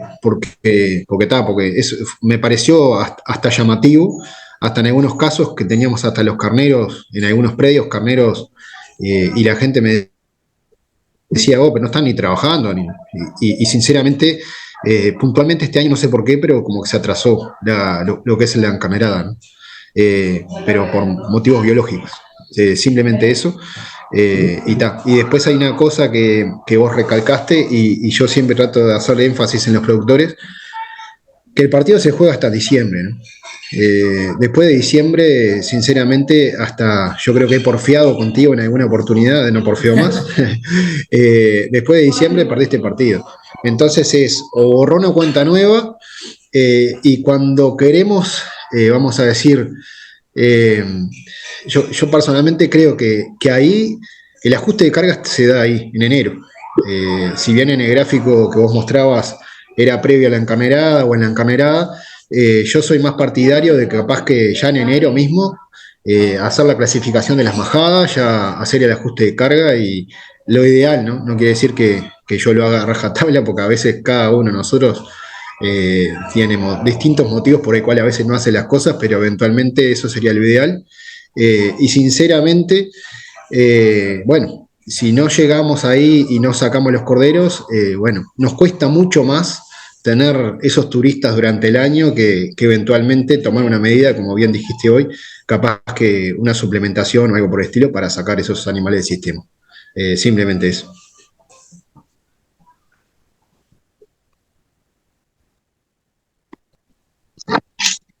Buenas noches. ¿Sí? Buenas noches, Miguel, acá. ¿Te escuchamos? Tengo una pregunta, ya con lo que contestó la pregunta pasada, ya básicamente me la contestó a mí, pero me quedó algo en el tintero. Para los que personalmente a mí hice verdeos, eh, hice alfalfas, ah, para tener pastura después fardos, después hicimos raigras con trébol blanco y algunos tréboles más, y unas avenas. Veo que este año los verdeos, o sea, si bien vienen un poco mejor que el año pasado, no los veo tan bien, obviamente que por situación climática. Y tengo de compensación que con la doctora Magdalena y Diego Arrospides hicimos ecografía y gracias a Dios la majada está toda preñada, pero de chapa tengo muchas con mellizos. Y no sé qué tan eficiente me va a ser la comida. Si bien hago pastoreo racional, intento de hacerlo comer por potreros, un montón de cosas y reservo, me veo de mi poca experiencia, ojalá que me equivoque, que la comida no sé si me va a ser suficiente. ¿Qué hacer en ese caso, no? Eh, la pregunta venía sobre el tema de granos y qué damos, porque estamos metidos dentro de una camisa de 11 varas. Te paso una pregunta, Miguel. Sí, ¿Qué carga tenés? y tengo una majadita de 26 ovejas, porque tengo vacunos y hacemos otras cosas más, en 5 hectáreas. ¿En cuánto? En 5 o 6. ¿Y cuántos vacunos tenés? No, en realidad tengo 26 hectáreas. Lo que tengo 6 hectáreas para las ovejas. Ah, Y vacunos tengo bien. 10. Que en este momento los vacunos están en el monte. Bien. Mira, yo lo que te diría ahora, como, viste, Sí, una cosa es apagar un incendio y otra cosa es planificar con tiempo, ¿no? sí, O sea, en este sí, momento, ya que estuvo Magdalena haciéndote la ecografía, me imagino que quedaron señaladas las ovejas que tenían mellizos. Yo te diría que priorices esas ovejas, que las priorices. bien.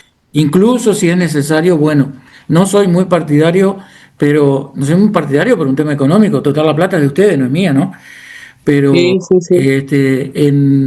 en ese caso, tal vez sí buscaría la manera de suplementar. Ahora, tú dijiste Sí. plantear alfalfa para hacer fardo. ¿Eso dentro del área que le destinas a las ovejas o fuera del área? No, tengo dos áreas aparte. O sea, para hacer fardos te dije, pero creo que se la vamos a terminar dando. Eso después estoy sobre la sugerencia que me va haciendo Diego, que bastante me está ayudando. Que viene muy bien, pero o sea, no tengo mucha experiencia en esto. Lo estoy incursando desde el año pasado. El año pasado creo que me salió bien. Es algo que me gusta muchísimo y bueno, pero ya te digo, veo que va a haber este montoncito de cabezas en un área media limitada. Eso es lo que me preocupa a mí. No, no Amén está. de A que ver, después primero que te voy a decir es que sigas, si estás trabajando con Diego, mi plena confianza. Sí, sí, Que sí, lo que él te sí, recomiende es lo que, porque además conoce tu predio y yo no lo conozco. sí, Por eso me gusta, dije, ya creo que es la quinta vez que digo, me gusta trabajar para cada sistema en particular.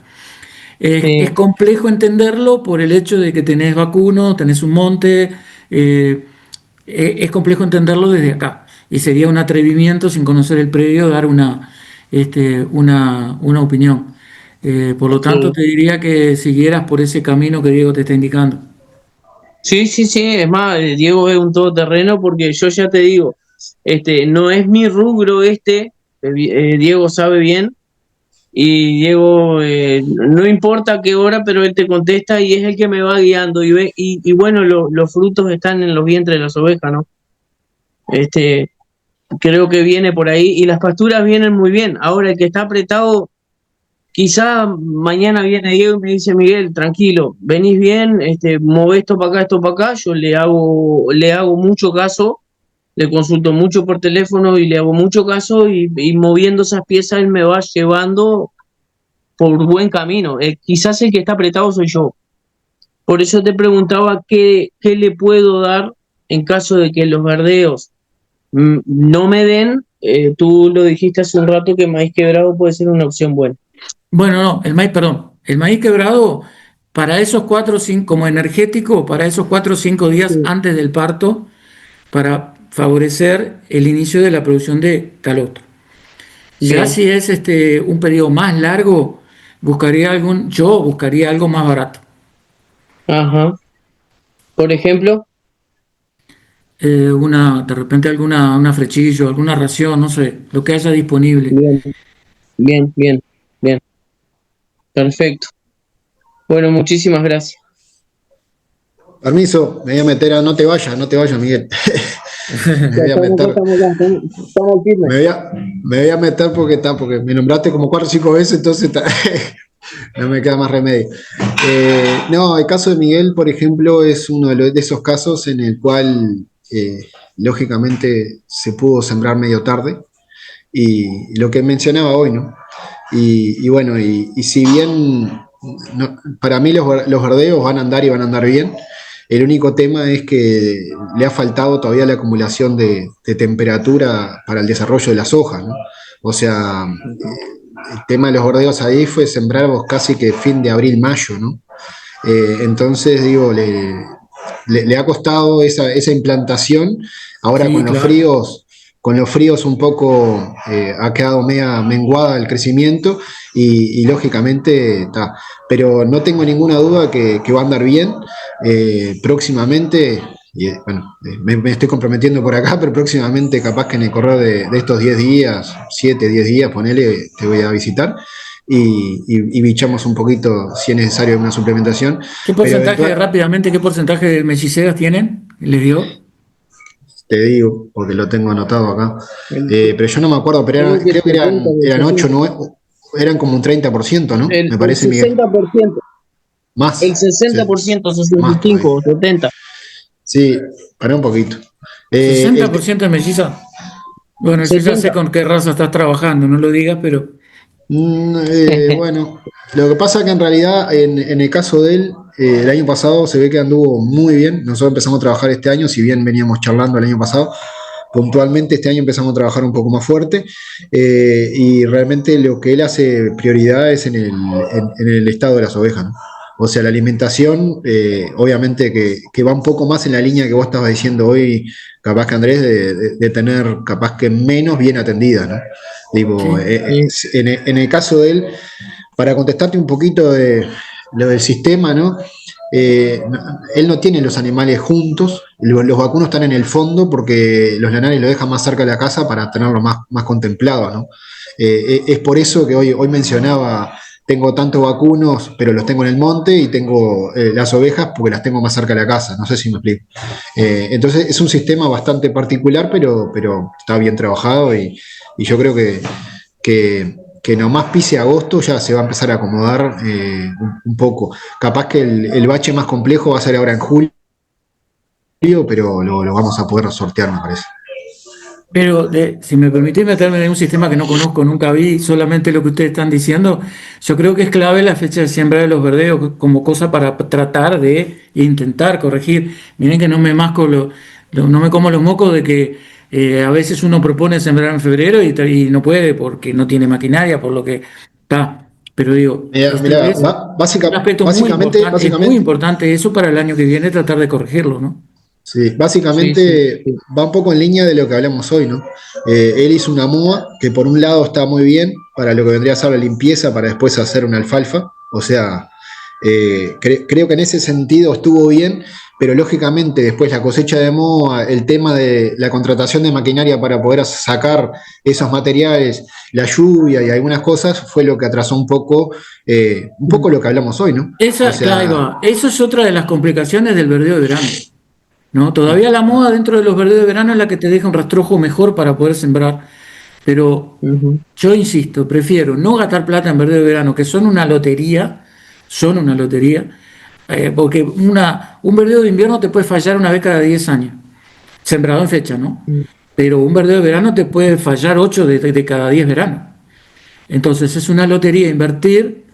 Después, como siempre pasa, estoy seguro que este año va a venir alguno y me va a decir, implanté un Sudangras que me quedó espectacular. Y bueno, sí, a veces puede pasar, pero no es lo más frecuente. Y ese es otro de los problemas del rastrojo que te deja para sembrar los verdeos de invierno, que son mucho más importantes, porque te va la vida para la alimentación de las melliceras. Ajá, sí, perfecto. Muchísimas Muy gracias a bien. los No dos. sé si hay Me está alguna dando otra tiempo. consulta.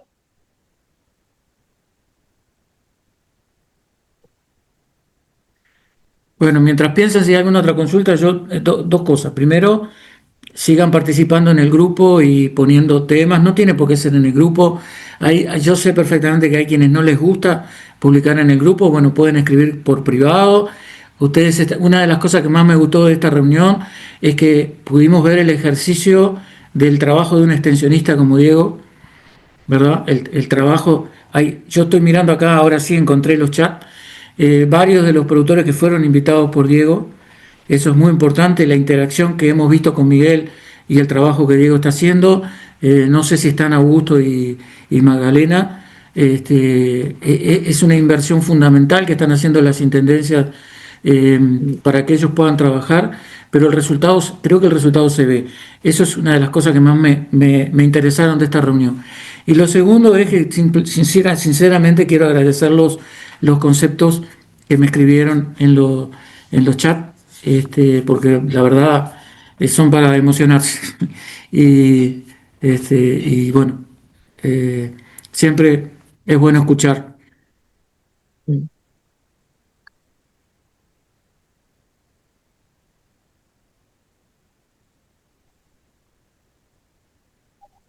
Muy bien. Por mi parte, Bueno, Freddy, quedamos a disposición. si no quedan más, más consultas, que resta agradecerle a todos la participación, las interacciones, agradecerle a Diego también el haber dedicado un tiempo suyo privado para participar de la charla y seguir trabajando como extensionista de alguna manera, a pesar de las horas de la noche. Y bueno, esto, contar con técnicos comprometidos que estén trabajando a nivel de campo, creo que eso es sumamente importante y hace de alguna manera a lo que es el trabajo de ANCO, el trabajo de la Juventud Agraria, el trabajo de cada uno de nosotros, de los que estamos involucrados de una u otra forma. Y bueno, nos sentimos muy cómodos trabajando en este grupo humano que está dejando todo para seguir avanzando. A ver que Hay una pregunta, sí, déjame contestarla porque es bien importante contestarla. No tengo absolutamente ninguna duda que es preferible sembrar alfalfa que plantar, que comprar fardo. No tengo ninguna duda. Por un montón de motivos que, bueno, nos alargaríamos, pero bueno, no quería dejar pasar sin contestar porque realmente el costo de la compra del fardo, la calidad, el porcentaje de aprovechamiento que va a tener del fardo hace que sin duda, además la alfalfa la podés sembrar en primavera, la podés sembrar en otoño, tenés un cierto rango, y además no sé en qué zona estás, pero supongo que en Canelones son suelos alfalferos. No sé, Guille fue el que me San escribió. José. San José nos dice. Bueno, ahí Buena no conozco tierra. tanto, ¿viste? Ahí no conozco tanto. De todas maneras, si no es alfalfa, que sea otra cosa. Pero me parece que el costo de comprar alfalfa en fardo inhabilita el resultado económico del sistema. Mirá, voy a ser un poco hasta drástico en la respuesta, ¿no? Permiso, Andrés, voy a hacer un comentario sobre eso. Vos sabés que a mí, pila, a veces gente me pregunta, che, ¿compro fardo de alfalfa? Le digo, no, personalmente, podés vos decir otra cosa, porque esto es un comentario muy personal. Yo siempre digo, prefiero que compres maíz que que des un fardo de alfalfa, vamos a decir. ¿Por qué maíz? Primero que nada, por contenido de energía que tiene y se aprovecha mucho más, ¿no? He visto en algunos predios dar fardo de alfalfa y el desperdicio, te diré que a veces llega, en caso, hasta casi la mitad del fardo, ¿no? Digo, porque Sí, es así. es un disparate Es así. lo que uno ve, ¿no? Digo, Es así, es así. he visto, Estoy de acuerdo que entre alfalfa y maíz me quedo con maíz, pero sí. sigo insistiendo que es preferible planificar muy bien la siembra de pastura. No, totalmente, pero ante la duda, porque hay mucha gente que me dice, no, pero la alfalfa es lo mejor que puedo dar.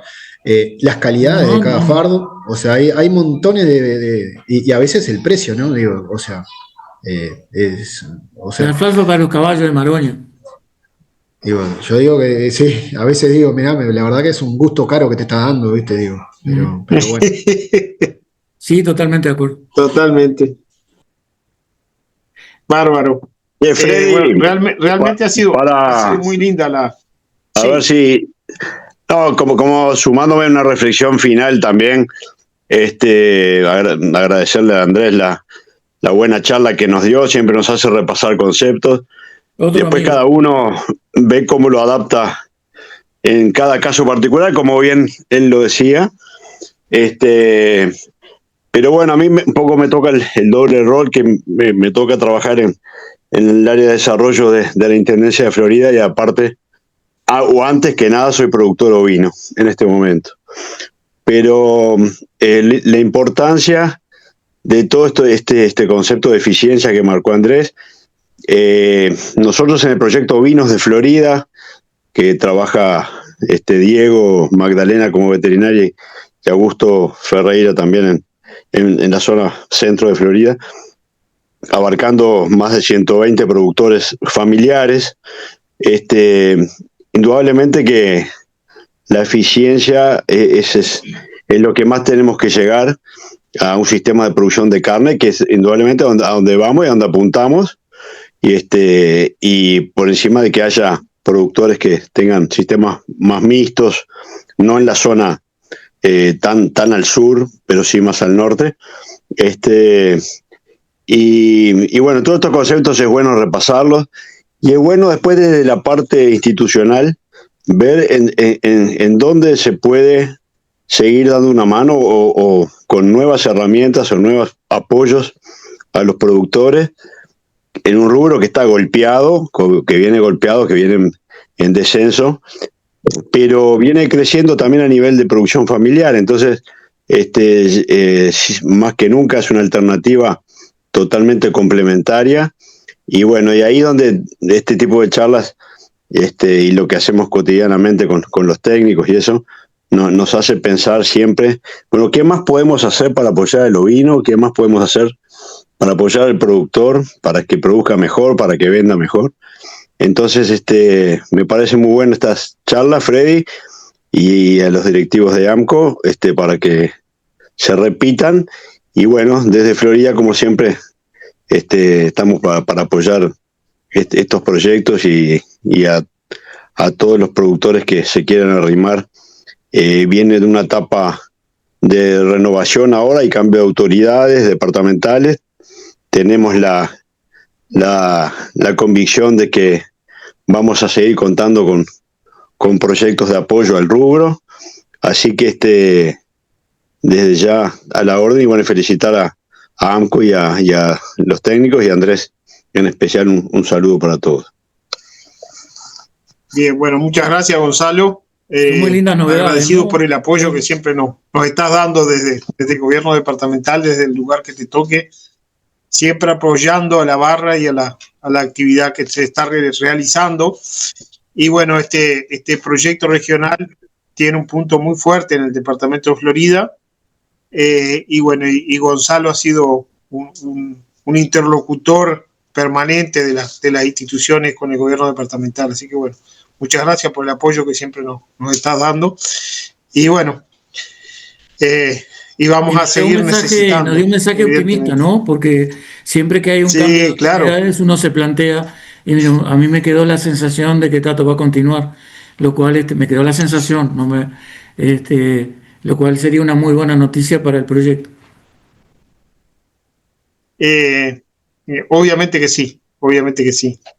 El agradecimiento a Gonzalo por estar siempre al firme. Y bueno, el próximo viernes habrá otra charla con otros técnicos, con otros temas. Nos estaremos viendo nuevamente.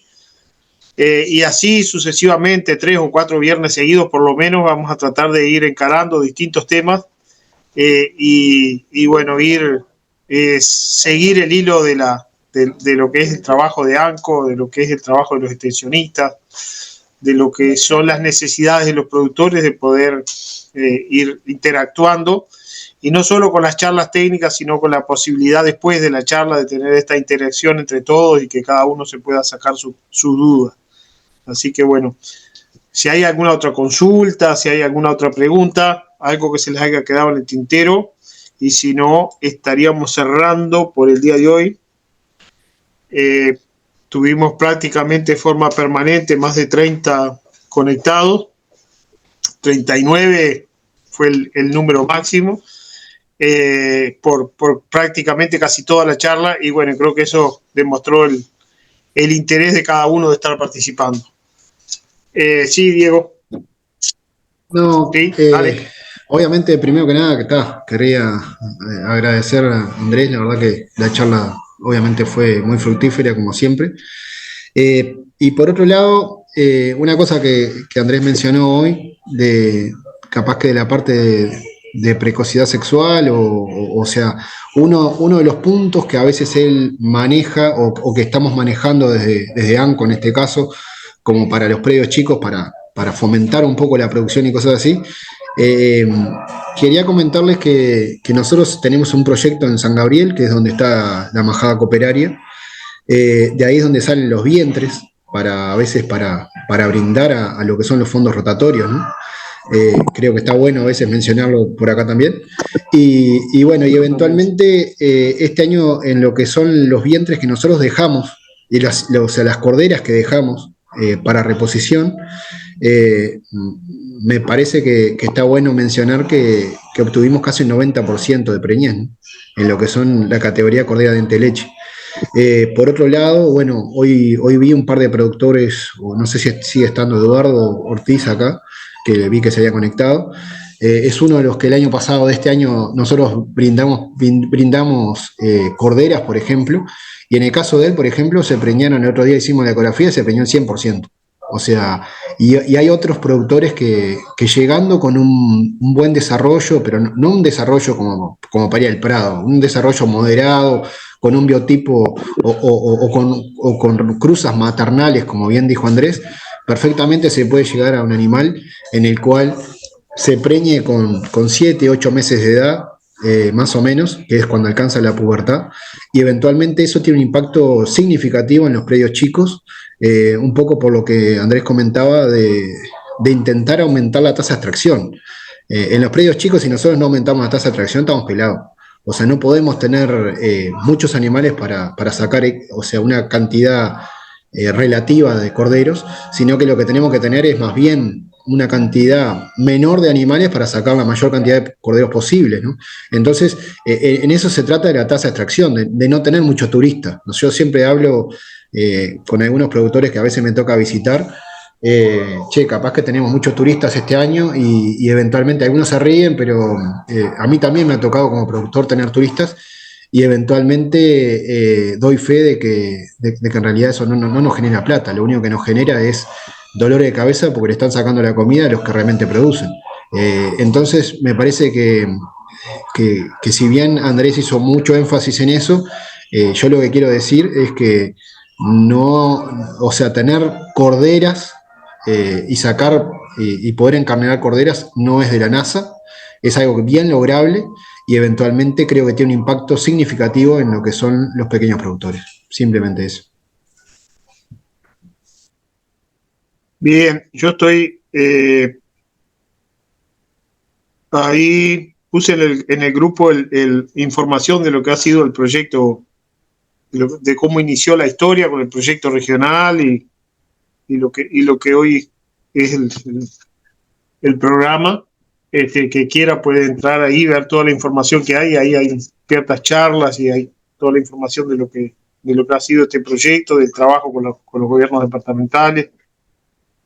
Obviamente con un apoyo muy fuerte del gobierno de Florida, porque, bueno, el campo de donde tenemos la embajada cooperaria ha estado en San Gabriel. El proyecto inicial del campo San Gabriel lo armamos con Gonzalo, uno de los articuladores principales para presentar ese proyecto, así que creo que hemos tenido un respaldo sumamente importante y tenerlo hoy en la charla con nosotros creo que también es más que importante. Simplemente ahí les quise dejar para que tengan el link y puedan informarse y ver cómo funciona todo este aparato productivo que está en San Gabriel y que es la embajada cooperaria y que derrama una cantidad importante de animales todos los años, conjuntamente con los programas de producción que ya tenía el Movimiento de la Juventud Agraria, que veníamos llevando adelante con Andrés de hace tantos años, y bueno, y poder sumar todo esto de la embajada cooperaria y volcarle animales todos los años a este sistema, conjuntamente con la asistencia técnica predial que está brindando el programa con las intendencias, creo que ha sido un antes y un después, sin lugar a duda, de la producción ovina en el sur del país. Así que bueno, un poco está bueno que todos sepan cómo, de dónde salen las cosas muchas veces, ¿no? Buenazo por la explicación, Diego. Bueno, y ahora sí, si no queda más nada, estaríamos cerrando por hoy. Obviamente que abiertos los teléfonos a las consultas, a las dudas. Si se acuerdan de alguna cosa que no se acordaron hoy de consultar, bueno, se pueden hacer a través de ANCO, a través de las redes sociales. Hay 1000 maneras de comunicarse con nosotros y bueno, y poder sacarse las dudas si nosotros las sabemos y si no, dirigirlos a quien corresponde. Bueno, 1.000.000 de gracias a todos por participar. Gracias, Andrés, por estar siempre dispuesto. más allá de que hoy es el presidente de ANCO, ya no es un técnico más, sino que es el presidente de nuestra institución. Y bueno, pero estar siempre dispuesto a dedicar tiempo que uno le resta a la familia, dedicárselo a esta tarea tan noble, creo que hay que reconocerlo y todos tenemos que ser conscientes de eso. Bueno, un fuerte abrazo a todos, nos estaremos viendo el próximo viernes, si Dios quiere, con algún otro tema que estaremos coordinando en estos días dedicado a la producción ovina. Muchas gracias y bueno, nos vemos el viernes que viene. Un abrazo. Gracias. Chau, chau. Chao.